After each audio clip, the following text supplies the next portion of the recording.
Welcome to Get Rich Education. I'm your host, Keith Weinhold. You are being taxed everywhere you look, and you're even being taxed where you're not looking. Well, just how bad is it? Where are these hidden taxes, and what can you specifically and actionably do about it? Today on Get Rich Education.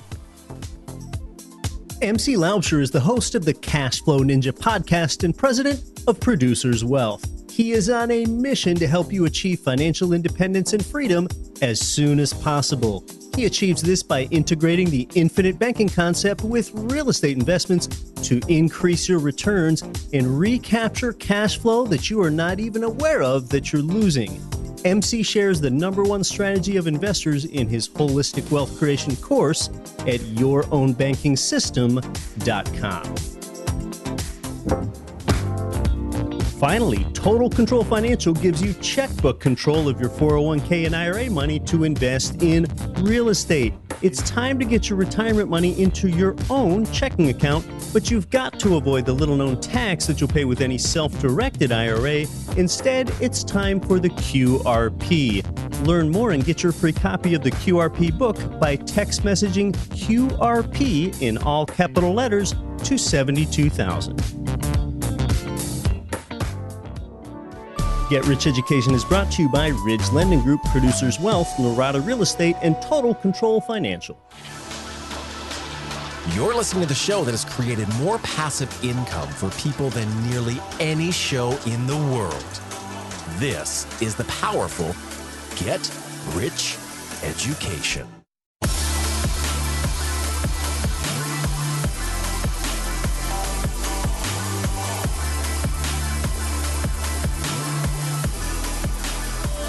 Welcome to GRE. I'm your host, Keith Weinhold, from Salem, Massachusetts to Salem, Oregon, and across 188 nations worldwide. This is Get Rich Education. You're not just being taxed everywhere you look.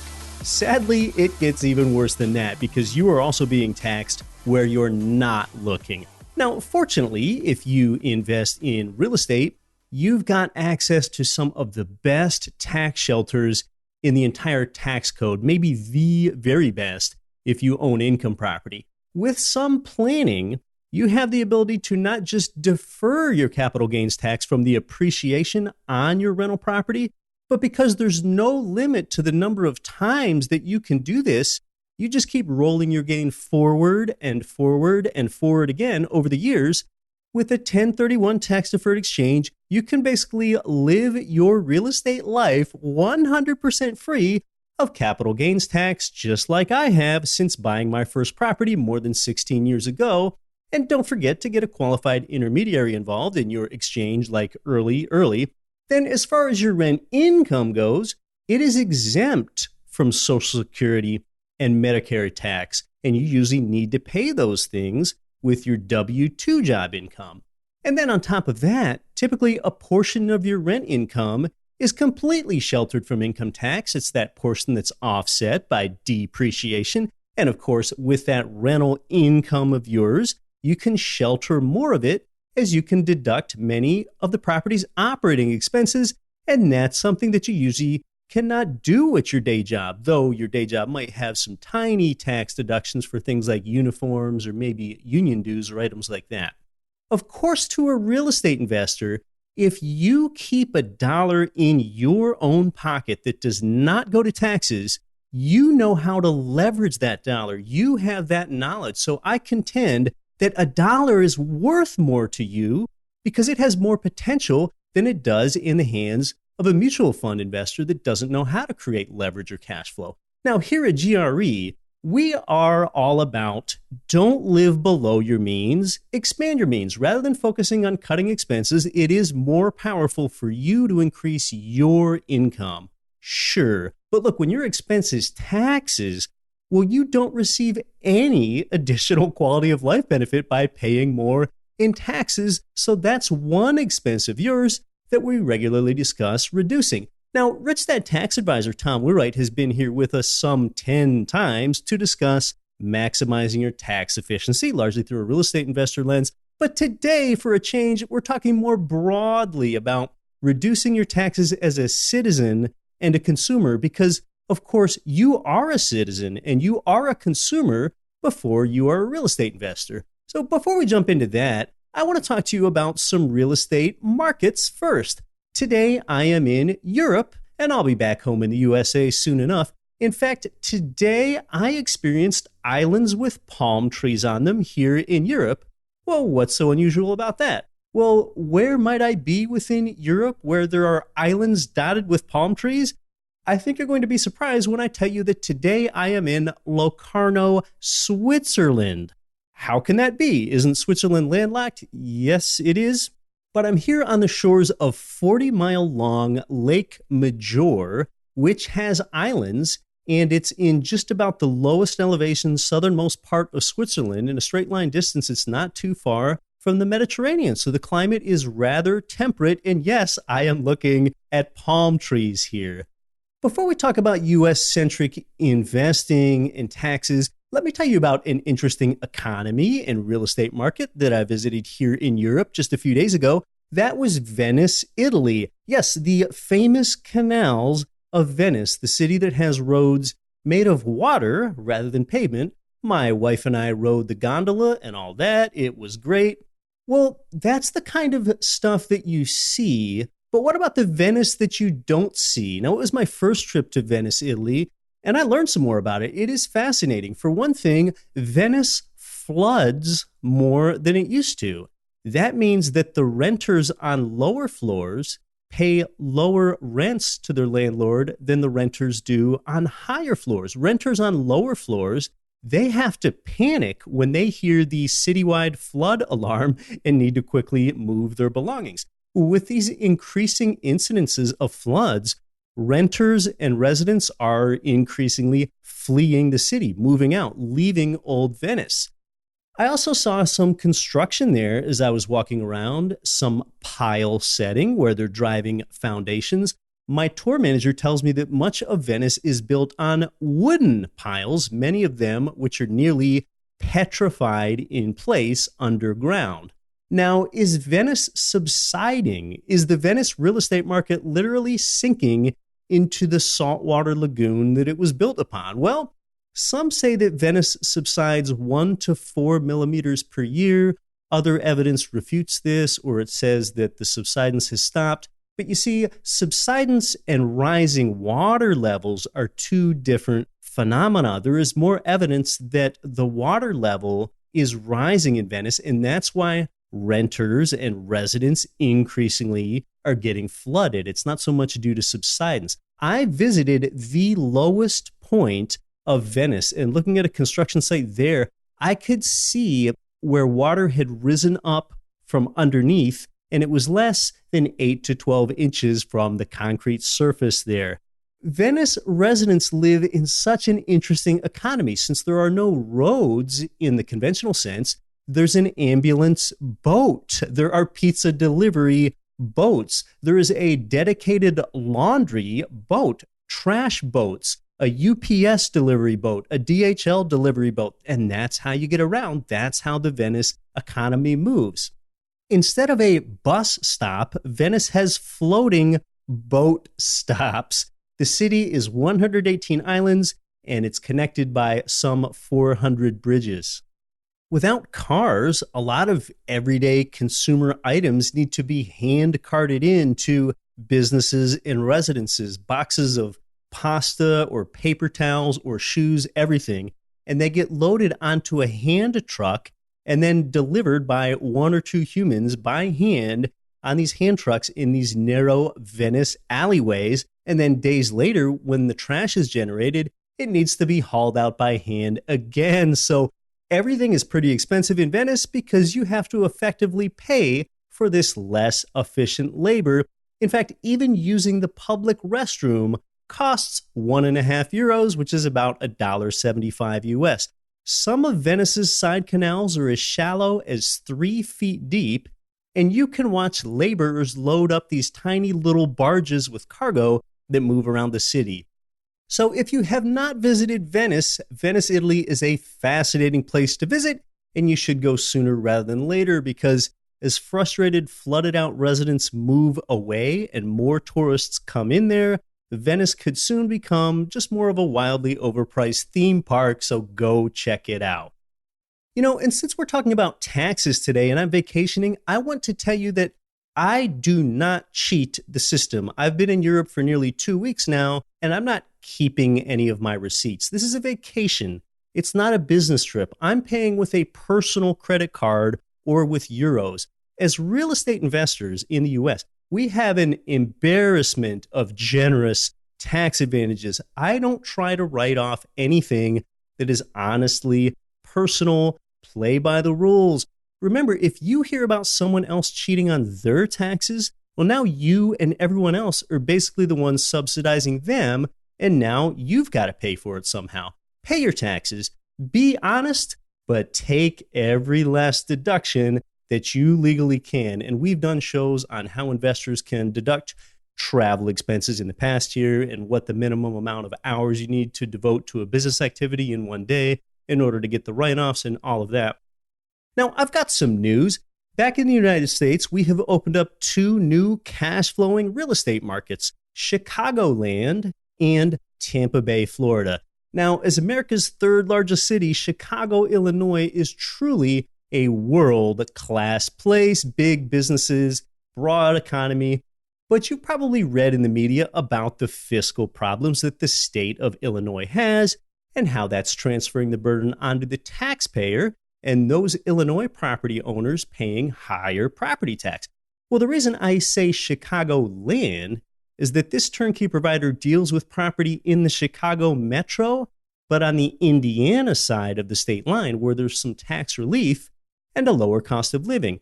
In fact, your property tax burden on a median Indiana home is about 1/3 to 1/2 that of an equally valued Illinois property. So we're talking about Metro Chicagoland in Northwest Indiana. This has nothing to do with Indianapolis, which is in the center of the state.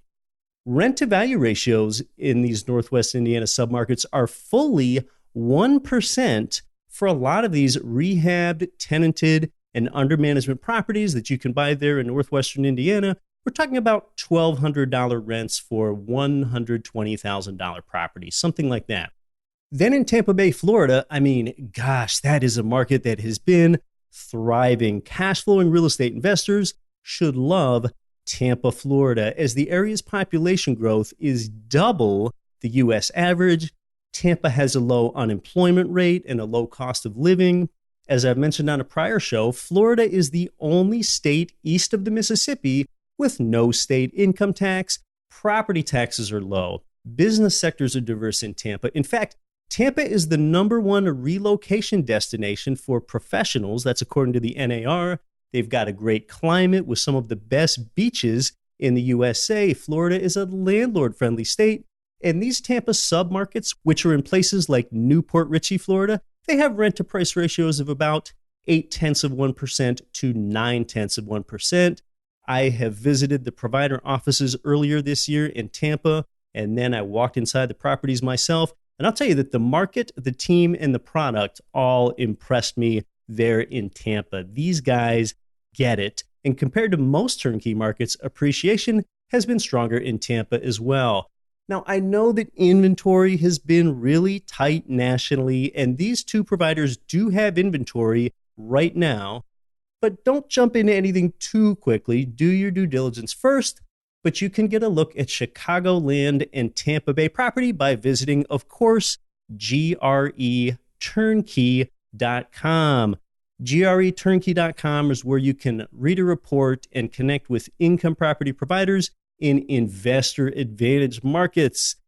Let me tell you about one last thing before we discuss reducing your taxes. For the meet and greet session with me at the New Orleans Investment Conference, November 1st to the 4th, you don't have to remember all those booth numbers and times and things that I mentioned last week. Just stop by the Agro Nosotros booth. It's probably about the biggest, most prominent booth there at the conference. It's not like the event is so huge that you're not even going to be able to find me. But if you'd like to know, again, I'd love to meet you. So stop by booth number 111, either Friday, November 2nd or Sunday, November 4th at 11 a.m. Now, politicians have to be extremely careful when talking about taxes. Raising taxes is one of the most politically unpopular things that you could possibly do. In fact, you might know that one of our US presidents got in trouble when he famously said, "Read my lips, no new taxes." And then once elected, he didn't fulfill that promise.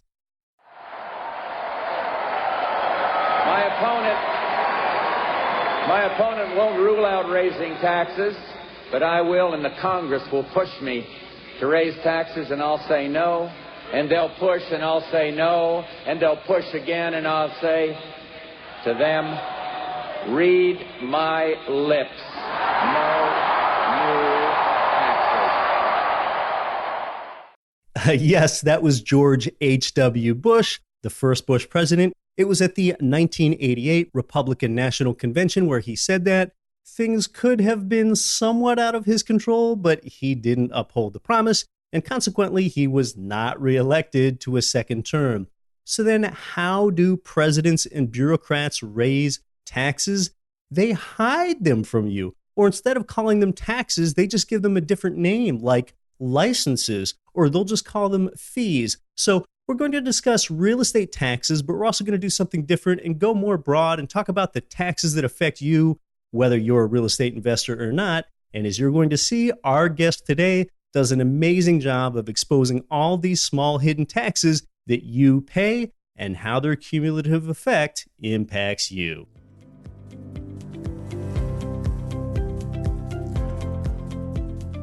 You might already be familiar with today's guest because she is frequently on your television on Fox News, CNN, and MSNBC.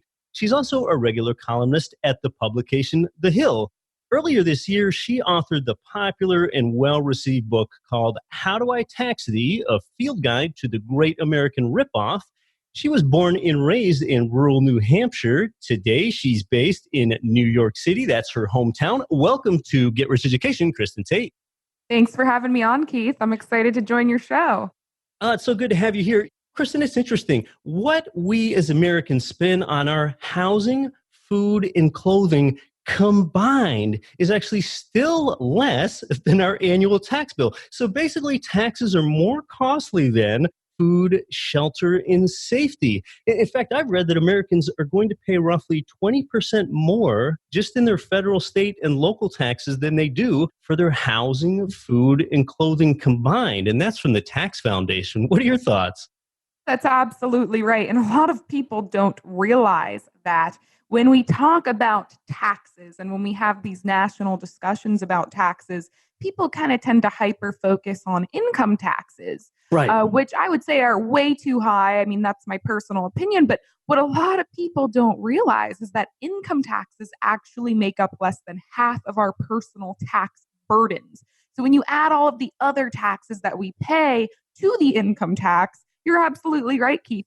Most Americans are paying at least 50% of their income straight to federal, state, and city government coffers. And when the government is making more on your labor than you are, that's terrifying. I mean, that's socialism.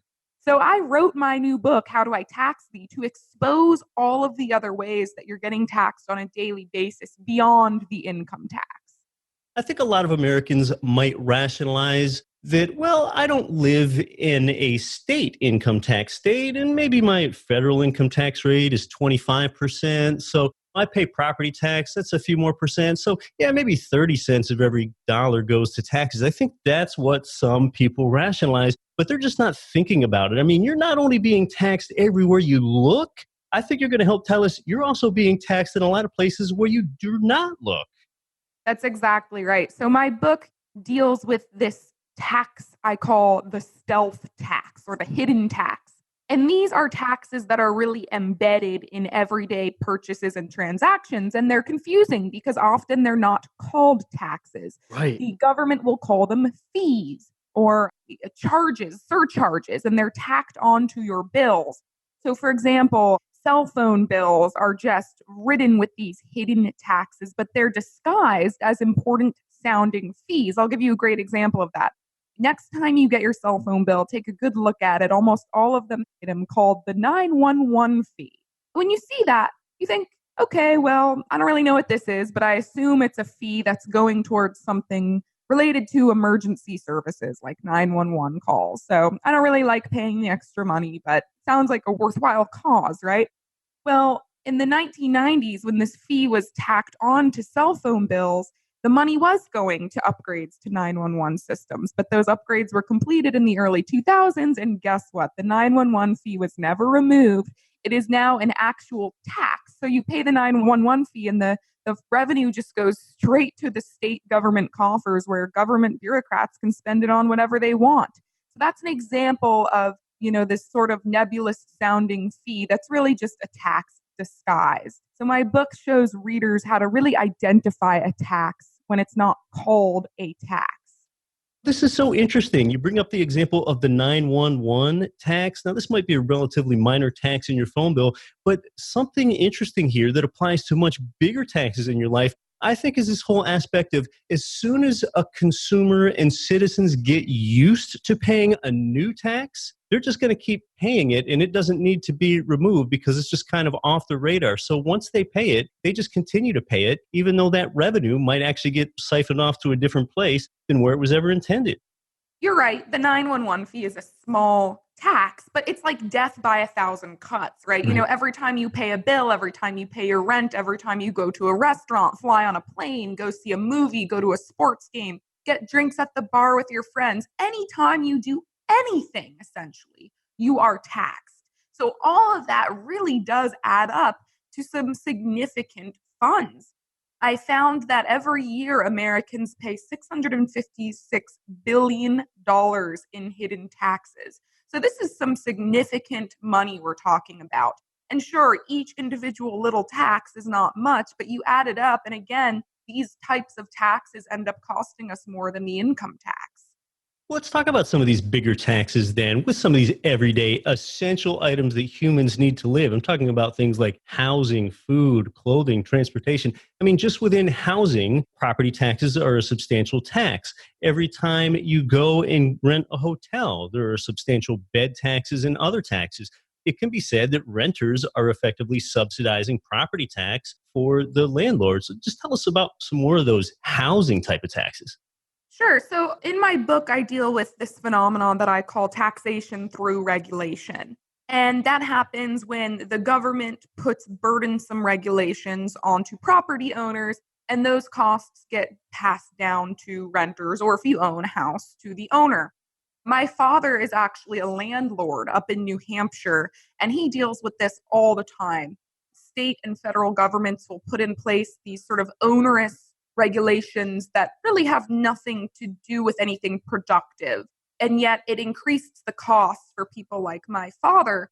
Another example is the government says, oh, well, you have to accept Section 8 renters. Section 8 is the welfare program that subsidizes housing and rentals for people. Right. So that actually makes it riskier for my father as a landlord because Section 8 renters tend to, not take as good care of his property as someone who's paying rent with their own money because the Section 8 renters don't have skin in the game. They don't really spend anything to live there. So to basically protect himself from the damage that will inevitably come from the Section 8 renters, my father has to slightly increase the rent for the other renters of the property to protect himself. So these are all what I call taxation through regulation examples. And I would say that that applies really strongly to renting and home buying as well.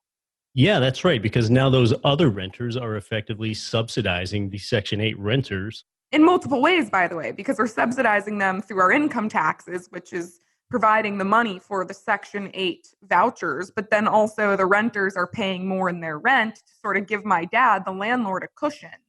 That's right. It's just another example of you're being taxed where you're looking and also where you're not looking and where you're not thinking about. And see, those higher rents that those other tenants are paying for the Section 8 tenant, that's just not thought of or recognized as a tax at all, but it effectively is. That's exactly right. It's really unfair. But again, we're talking about kind of bigger taxes here. My book also peels back the layers on these seemingly small taxes that really add up, and we find them most often in our bills. And this is something that applies to Americans across the country, which is why I like to talk about them, because there's really no escaping them. Like electric bills, right? Everybody needs electricity. And 30% of the average electric bill is just taxes. And these taxes are being spent on things that would blow your mind depending on where you live. In New York City, there's this big scheme between the city and Con Edison, which has a monopoly on providing energy to everyone who lives in the city. So because of this agreement and because Con Edison knows that there are no competing power companies, Con Ed can rack up and jack up the price of what they're providing for their customers and give kickbacks to the city with impunity because, again, there's no competition there. So the city knows that if it makes these deals with, say, electric companies, it can just balloon the taxes that you're paying. And this is not just something happening in New York City. It happens everywhere. I do like to talk about the big taxes, but I love opening my readers' eyes up to these seemingly small taxes because the problem starts when you just sort of shrug it off. You say, oh, it's only an extra $200 a year on my electric bill. It's only another $150 a year on my cell phone bill. That's really nothing. Well, that attitude is what allows this to happen. And ultimately, all of these small taxes add up to something significant that's hurting your wallet. And it's so rare that they're ever taken away once they're implemented. Yeah, exactly right. As John Stossel on the Fox Business Network used to say, government only grows. And that's something else I really wanted to highlight is the dishonest way that these taxes are implemented, right? You know, I have a lot of liberal friends. I live in New York City, and their attitude on taxation tends to be, well, I don't like paying taxes, but we need to pay them to live in a civilized society. My response to them is, how can you be okay with a tax that you're not even aware of? It's one thing if politicians want to put a formal tax up for a vote and the voters vote yes on that tax, or if they approve of that tax. I don't like tax increases, but that's a system that's transparent. The problem is that politicians realize that tax increases are politically unpopular because they don't want to have tax increases attached to their name. They just create these hidden fees and attach them to bills that we're already paying anyways. So they get the extra revenue they need for their pet projects or whatever it is, and they don't have to deal with political blowback. Fee is a less politically unpopular word than tax is, for sure. You don't need to vote on a fee. I mean, it can be implemented at the administrative level. So it's much easier to generate revenue that way. Now, one example is I just recently paid and renewed my vehicle registration on my personal vehicle. I forget what it was. It was $120 or $220 for a 2-year period. So right there, I think that's an example of not a tax. Nowhere is it called a tax. That's a vehicle registration fee, but I have to pay it. But it's effectively a tax if the revenue for that is still siphoned off the government. That's exactly right. And that's true of almost every government imposed fee. And what's really dishonest is, okay, with your car registration fee, you would at least think that the fee would go towards something transportation related. But in almost every case, I mean, it varies state by state, but in the majority of states, that revenue just goes into what's called a general fund, from which bureaucrats can spend the money on whatever they want. So you're basically being penalized for owning a car, and the money doesn't even go towards anything transportation related. And then it extends to all these crazy things, these kinds of fees. So I have 2 dogs, and the state of Texas, and every state has this, they make you pay what's called a pet licensing fee. Right. So I adopted my dogs. They were homeless dogs. I went to the pound, and they made me pay these hefty fees for them. Well, again, I assumed that the fees were going towards something animal related. I love animals, so I have no problem paying the fee. But it turns out it's just a tax that goes right to the state government and the funds don't do anything to help animals. So again, it's just a tax. And the state governments in many states will go to great lengths to make you pay these pet licensing fees and renew them every year. It's actually a misdemeanor if you don't renew your pet licensing fee annually. And there are cases of people being arrested for not paying these fees. And in certain cases, like in Seattle, pet stores will actually be called by the city government And the city government will say to the pet store, I want the name and phone number of everyone you have on record for buying pet food at your store. And then they call up every one of those people and basically threaten them and say, hey, have you paid your pet licensing fee this year? You know, if you don't, it's a misdemeanor. It's crazy. And I know this sounds like a small, silly, insignificant thing, but when you really think about what's happening, it's kind of scary. And this is applying to almost every aspect of our life, not just pets, not just car registration. It's really everything we purchase or every transaction. It has these fees attached to them and you can't contest them. It's really a small consolation when something like a vehicle registration fee, for one thing, at least that number is in front of my face and I know what I'm paying, even though I might not like it. But it's not much consolation when your vehicle registration fee, or how about the gasoline tax? It's not much consolation when neither of those things for transportation, they do not go to pothole filling, for example. And then with something like the gasoline tax, additionally, I think a lot of people have heard that they pay a gasoline tax, but that's never really put in front of your face. You can never see in black and white what you're paying. It's not itemized. Right. It's not itemized on the receipt. Now, I will say with the gasoline tax, at least that's a formal tax. So we know what the rate is. We can sort of track it. You can find out where that money is going because it's a formal tax. I really take issue with these stealth taxes, which again are almost always listed as fees or surcharges because those are much harder to track and they can change at any time. You know, the government, whether it's state or federal, does not have to alert the public when they raise fees. Whereas with a gas tax, I really don't like it, but it is a tax and I will know when it's increased and I can see where the revenue is going with a simple search online. So I treat them differently. I don't like either, but there is a difference there. Now, if someone does not own their own vehicle, maybe they think they're somewhat exempt from a number of these transportation taxes, like paying highway tolls or like paying for gasoline or like paying for a car registration, but you're really not. If you go rent a car, rental car fees, when you go rent one on a vacation or on a business trip, they can usually be more than 1/3 of your bill is just in these rental car fees. Oh, sometimes it's, up to 50% of what you're paying in rental car charges or is just taxes. States love rental car taxes because you can basically tax out-of-staters, instead of burdening your own citizens with higher income taxes or sales taxes, you can get those visitors with the rental car tax.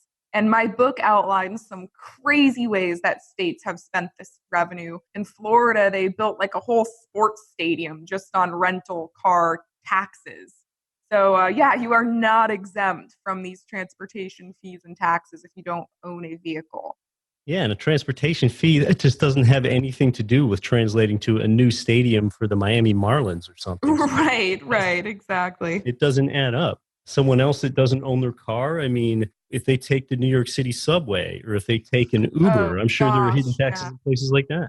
Oh my gosh, yeah, you just mentioned the subway. Almost every major city, the subway system is filled with these kinds of things. New York, their subway is infamous for being poorly run, and it breaks down frequently, and it loses more than $6 billion per year. But meanwhile, the average MTA worker, the vast majority of whom are bus and train operators as well as cleaners, make a base salary of almost $100,000 a year, and that's before overtime. And then their retirement packages are costing New York City billions of dollars. I think it was $10 billion last year alone, which is $2 billion more than the city makes from Metro card sales.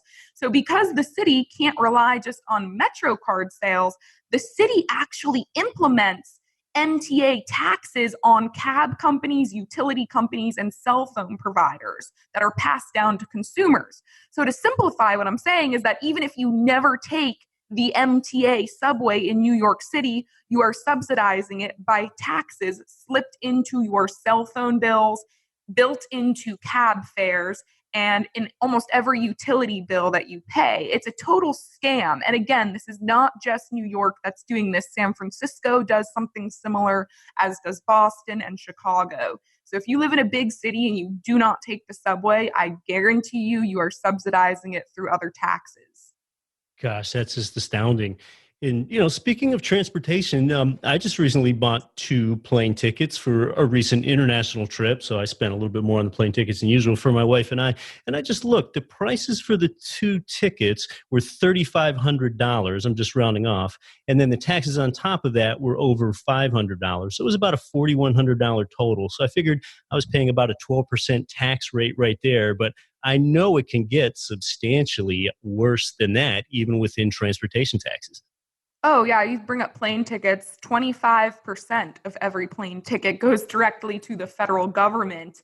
And most of that money goes to the FAA, which I think stands for the Federal Aviation Administration. Yeah. And the FAA has consistently been rated as one of the most wasteful government agencies. Their budget continues to balloon in size while the agency decreases every year in efficiency. And the workforce fell by 4%. I have the stat right here since 1996, but the personnel costs have almost doubled. That means that each FAA bureaucrat has essentially gotten a 100% raise in compensation over the last 20 years. So again, this is just another way that we're paying for government bureaucrats to have cushy salaries and be inefficient on your dime. It's kind of crazy and it's infuriating because, again, you go to buy a plane ticket and you see, oh, I'm getting a great deal here. And then at the checkout, you see the cost for your ticket goes up by like 20 to 30% when they add the taxes in. Yep, we're always rounding up in the shopping cart there. So what do you think is the best, or maybe I should say least worst way to exact taxes on society? To have a more graduated tax or to have a regressive tax? And before we go on, just to explain, a regressive tax, for those that don't know, that means a tax that's applied uniformly. And then what that does is that takes a larger percentage of income from lower income earners than from higher income earners. So there's kind of a graduated system versus a regressive system. And then there's another one where, the users, for example, with highway tolls or vehicle registration, the users pay the tax. What are your thoughts there? Well, just to kind of clarify, the taxes I'm talking about in my book are all regressive taxes. Cell phone taxes, plane taxes, it doesn't matter how much income you make, right? You're still paying the same amount of taxes on these purchases as someone who's a multimillionaire.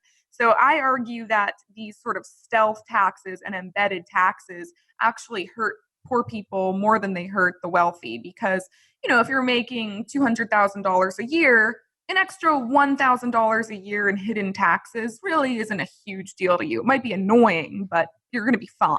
Yeah. Whereas, if you're a single mom struggling to make $25,000 a year and raise a kid, that extra $1,000 a year is really going to hurt. So I think that these sort of dishonest stealth taxes are not the way to go. And just to be clear, Keith, the point of my book is not to say that all taxes are bad. I'm not an anarchist. I realize we need taxes for society to function. Roads, police, fire, sure. Right. The problem with these taxes is that they're not transparent. And in order for a fair tax system to operate, we need our politicians to call a tax and be honest about them and be transparent about them. So that means that when you want more income into your federal or state coffer, you need to alert the voters that you are going to raise a tax or put a tax up for a vote, and do it the right way instead of trying to avoid political blowback by waving your magic wand and tacking fees onto everything. So I'm for a graduated tax system that is transparent and does not allow these politicians to take advantage of fees and surcharges and basically, shake us down every time we engage in any kind of transaction at all. It's totally unfair. And a lot of people are unaware of just how much these transactional taxes really add up. It is remarkable the more that you know. So your book is largely a solutions-based book. I think one solution, in a crude way to say it, is to beat a regressive tax, go ahead and earn more income. But we're going to come back with Kristin and talk more about what you can actually do about taxes. You're listening to Get Rich Education. My guest is Kristin Tate. I'm your host, Keith Weinhold. Would you like to know the easiest way to create wealth and passive income with real estate? This is Marco Santarelli with Norada Real Estate Investments. Now you can access the best deals without the stress or hassle of having to find, renovate, or manage those properties. We save you time by providing you with passive income investment properties in some of the best U.S. markets. Learn more by downloading your free copy of The Ultimate Guide to Passive Real Estate Investing. There's no obligation and nothing to buy. Simply visit passiverealestateguide.com and get your free copy today. That's passiverealestateguide.com.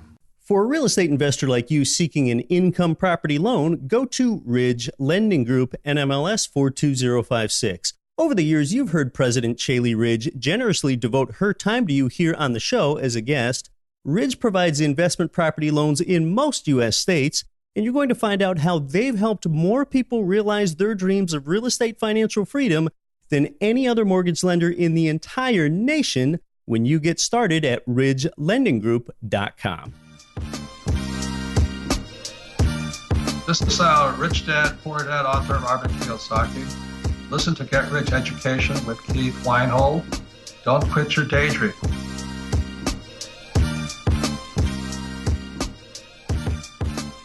Welcome back to Get Rich Education. We're talking about how you're being taxed to death with Kristin Tate, how you're being taxed everywhere you do look, and even in places that you don't look. Kristin is the author of the new and popular book, How Do I Tax Thee?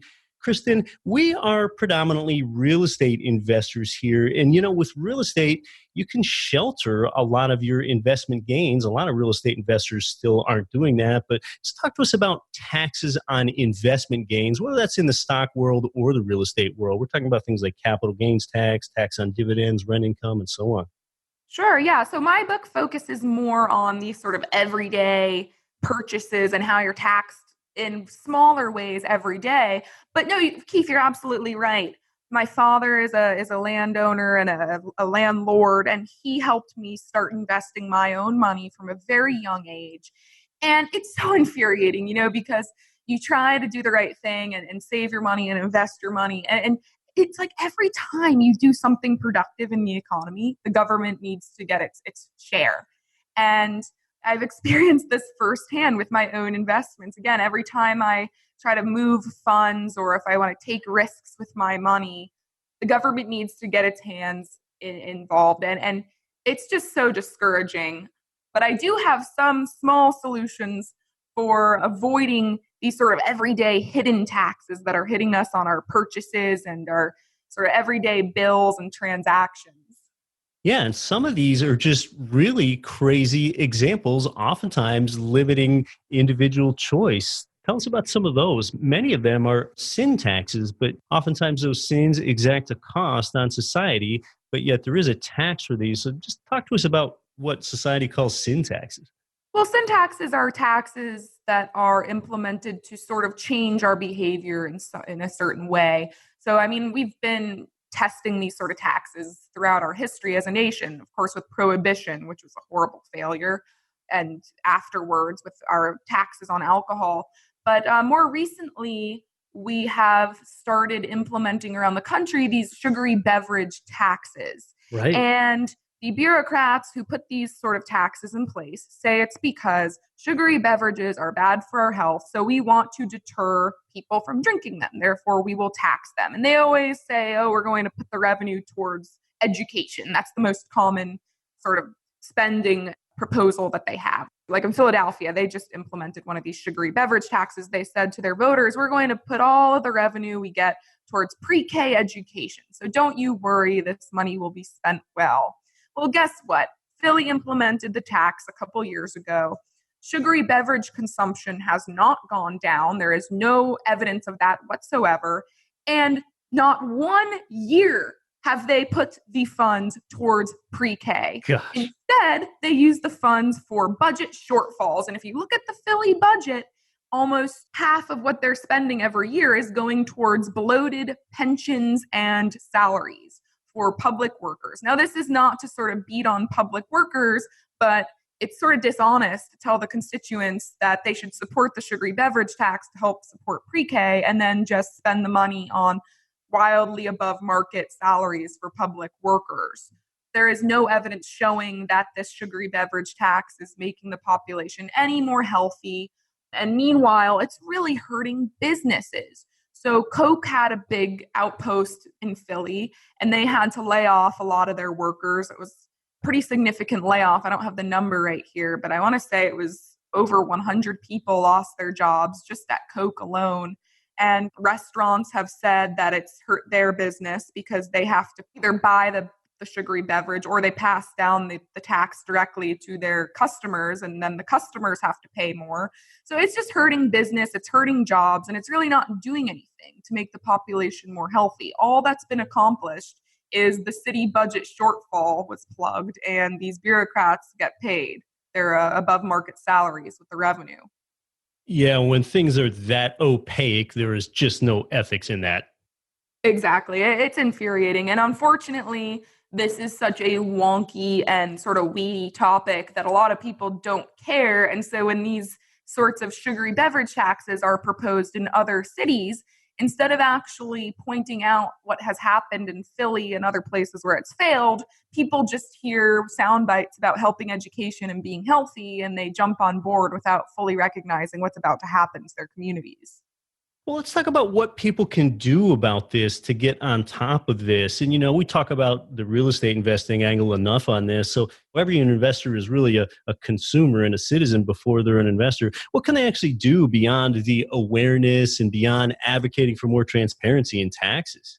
Well, the great thing about hidden taxes, if there could be a great thing about them, is that most of them are implemented on the state or local level, which is good because it means that they are easier to get rid of. And, we say government only grows and a lot of these taxes don't go away. Well, that's true, but it's true because people don't know about them. When people find out about them, it actually is kind of easy to get rid of them. And I'll give you an example of that. In Boston, they implemented a significant tax increase to their subway tickets, and it was just high enough, this tax increase, that it really ticked people off. It wasn't one of these increases where people just kind of said, oh, that's annoying, but whatever. People really got ticked off by this. And within 2 days, because people were so mad, the city revoked the tax increase. Another thing you can do if you have a car is simply purchase things in jurisdictions where taxes are not implemented on whatever it is you're trying to buy. And this actually makes a really significant difference. For example, now Philadelphia, we're just talking about the sugary beverage tax, is actually considering getting rid of the sugary beverage tax because sales at restaurants and grocery stores, overall sales have gone down. And they attribute some of that to people simply getting in their car and driving across city limits and purchasing their groceries at other grocery stores so that they don't have to pay taxes on their sugary beverages, if they're buying sodas or what have you, or, going and buying their sandwich across city limits. So it is easy to avoid some of these taxes by simply driving to the next city over. Or I know this sounds like a fluffy non-solution, but it's actually quite effective, showing up at your town hall. My dad lives in a small town in New Hampshire. No one bothers to go to the town hall. So these people in charge get away with everything. And sometimes it takes 2 or 3 people showing up and raising hell to really change things. So it's just a matter of being aware and then taking action. As small as these actions may seem, they really can make a difference because, again, a lot of these burdensome taxes are implemented on the local level. Yeah, well, you sure raised a lot of awareness with this for our audience and making us look in places for taxes that we don't often look, and really keeping in mind that a lot of these fees are really de facto taxes. Well, Kristin, just tell our audience how they can learn more about you and how they can get the book. Absolutely. So I am online at KristinBTate.com, and Kristin is spelled Kristin. I also write a political weekly column for the Hill newspaper, and I have another book that came out before How Do I Tax Thee called Government Gone Wild, which is a really fun read. It's kind of like a libertarian manifesto. So anyone who's sort of pro-free market would like that book as well. But you can find me online at my website, which is Kristin B. Tate. And both of my books, How Do I Tax Thee, as well as Government Gone Wild, are available on Amazon or at Barnes & Noble or wherever books are sold. Kristin Tate, it's been great having you on the show. Thanks for being here. Thank you so much for having me, Keith. Love your show, and it's an honor to come on as a guest.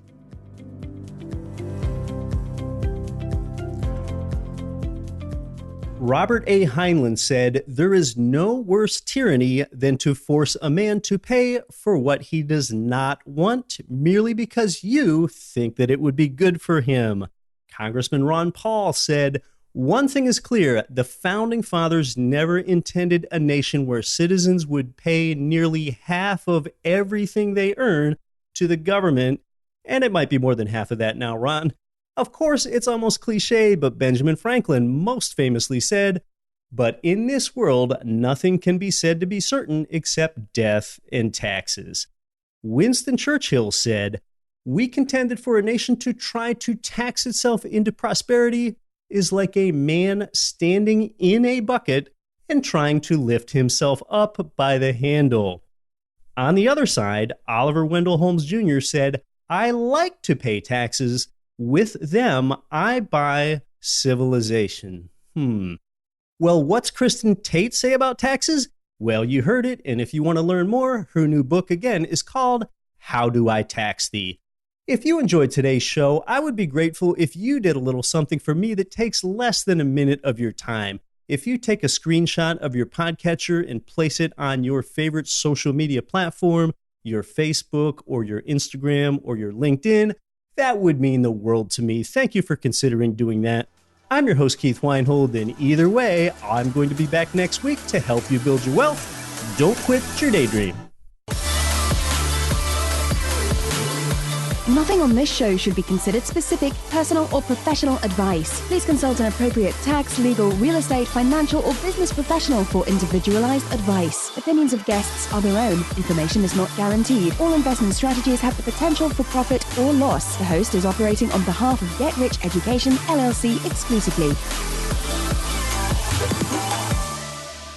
Ranked by Forbes as one of the fastest growing cities, Orlando, Florida has a big and diverse economy, yet still features affordable rental properties that cash flow.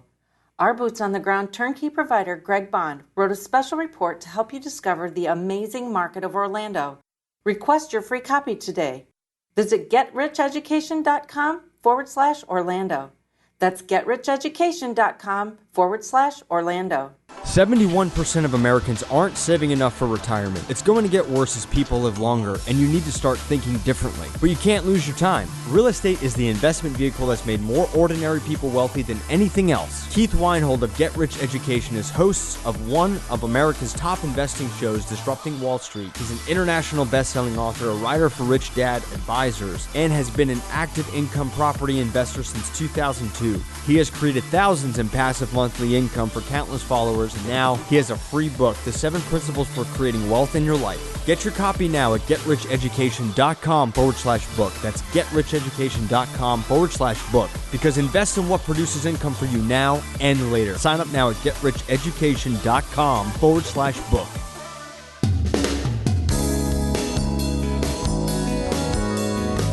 The preceding program was brought to you by your home for wealth building, GetRichEducation.com.